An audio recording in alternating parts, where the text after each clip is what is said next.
సింహరాశి వారికి ఆదాయం 5, వ్యయం 5, రాజపూజ్యము 7, అవమానం 7. ఈ సంవత్సరం ప్రయత్నాన్ని బట్టి ఫలితాలు ఉంటాయి. ఈ ఏడాదంతా అష్టమ శని ప్రభావంతో పనుల్లో జాప్యం ఉంటుంది.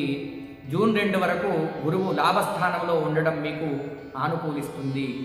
ముఖ్య కార్యక్రమాల్లో దైవబలం సహకరిస్తుంది.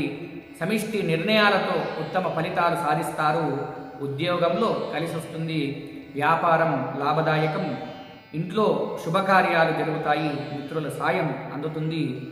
జూన్ 2 నుంచి గురువు ద్వాదశ సంచారం, రాహు సప్తమ సంచారం వల్ల వైవాహిక జీవితంలోనూ కొంత తడబాటు ఉంటుంది. రాహు షష్టంలో సంచరిస్తున్నందున శత్రువులపైన సులభంగా విజయం సాధిస్తారు. ప్రతి శనివారం శనికి తైలాభిషేకం చేయించాలి.